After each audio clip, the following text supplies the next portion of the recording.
Hello everyone, welcome back to another video. Today I'm going to be doing a simple landscape oil painting, and it's going to be based off of this photo that I took on one of my trips a while ago.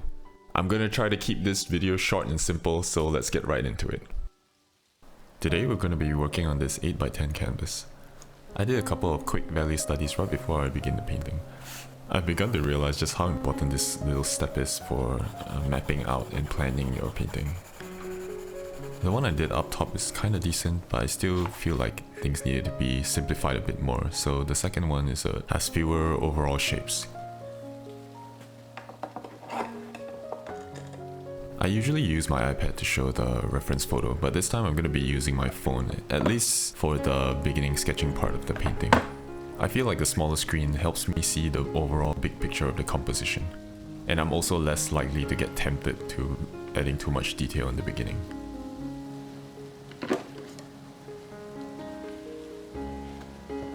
I have some leftover paints from a previous painting on my palette, so I'm going to be using that. Here I'm using some thinned down burnt sienna to do the initial drawing. I have the reference photo cropped to the same dimensions as my canvas, so drawing is going to be pretty simple.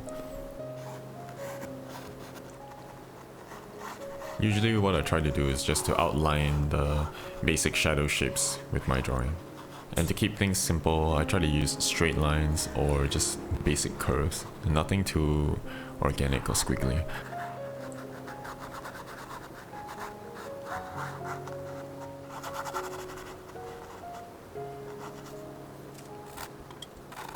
With the drawing done, this time I decided to do a quick underpainting. I don't always do this step, but today I really felt like it. And soon I switch over to the bigger brush so I can cover up more space with fewer brush strokes.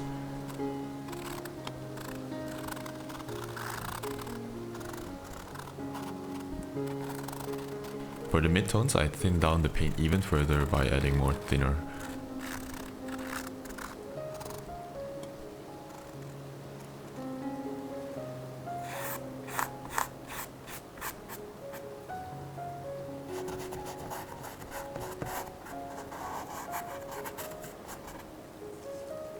Before the paint is fully dry, I'm still able to use this paper towel to change the value of the underpainting.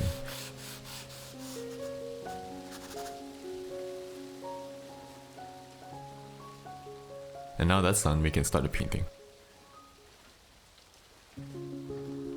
I realized that that's a lot of steps before we actually lay down any real paint, but I've begun to realize just how much value these steps provide to me, at least in this part of my art journey. And until the day comes when I don't need those steps anymore, I'm just gonna keep it as part of my painting process.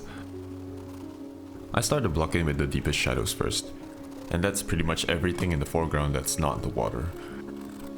And after that, I do the trees in the background. I had to make sure that the value of these trees are just slightly brighter than the shadows in the foreground, so that it recedes into the background better. I'm still sticking to this big flat brush here, although maybe something with a rounded edge like a filbert or a round brush would have done a better job at showing the foliage shapes. But that shouldn't really matter that much because I will be going over this in another layer with a different brush.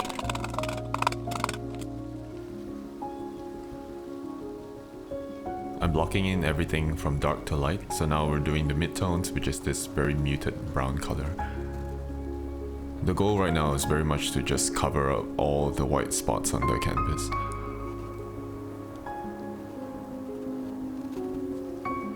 Honestly, after looking back through the footage, I still feel like I spent way too much time trying to sculpt all of these shapes when I really should just be focusing on blocking things in. Making a piece of art is such a long journey that there's no way you can remember all the steps that you've taken from start to finish. Recording myself painting is really forcing me to evaluate certain steps of my painting process. And I'm very sure that over time, as I continue to tweak my process, it's gonna improve and become more and more streamlined for the way that I like to work.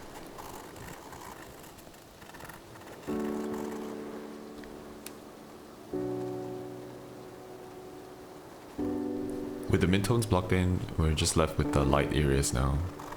In the reference picture, the color of the waterfall is actually pretty white, but I'm using a more muddy and warm version just to lay the base. And later in the painting, I will use a cleaner and brighter white to put in the highlights.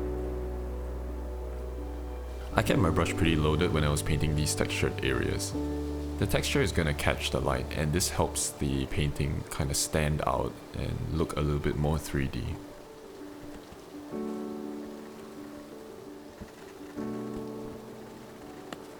The next brightest part of the painting, aside from the water, is the highlights on this tree on the left.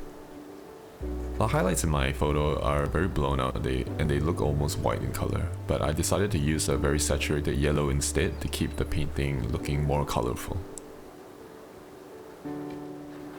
And after I'm done with that tree, I begin to work on this one on the right, since I already have the colors mixed. For the highlights on this tree, I use a darker and less saturated color, because it's further in the distance. I'm very bad at managing my palettes, so I had to clean up and make some space before I could continue working on the painting.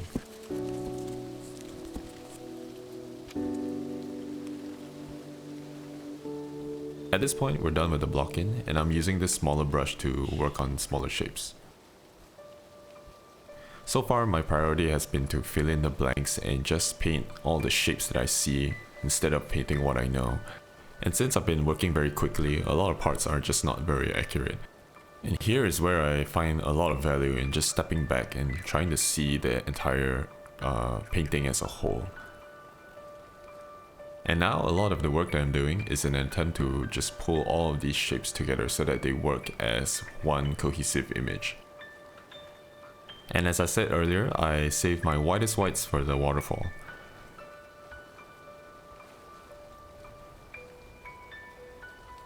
I'm already very happy with how the painting is looking at this point, and this is where I move on into the final phase of the painting, which is to add a bunch of details and highlights. I've saved these leaf highlights for last because I wanted to wait until I painted in the whites of the waterfall. I wanted to make sure that I can mix the right value for these highlights so that it doesn't compete with the highlights in the waterfall itself. Same goes for this tree on the right. And again, I'm careful to make sure that the contrast is slightly lower than the tree on the left. When it comes to these highlights, in order to keep my paint as vibrant and pure as possible, I make sure to reload my brush after every few brush strokes. This is to make sure that any paint from the lower layers doesn't get mixed too much into the highlight colors.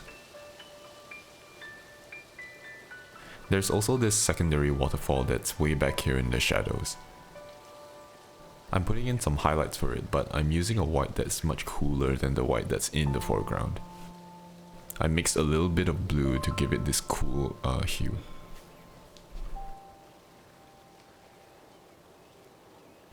There are also a lot of little trees by the waterfall that I forgot to paint in.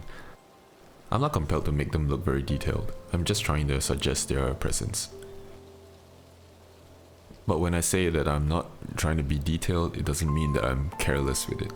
I'm still trying to be very intentional with the colors that I'm using.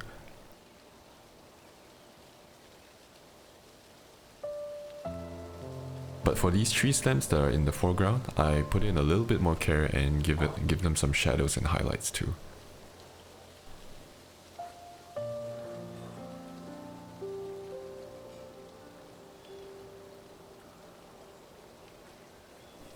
And while I'm working on this area, I also take the time to put in the final few bright leaves.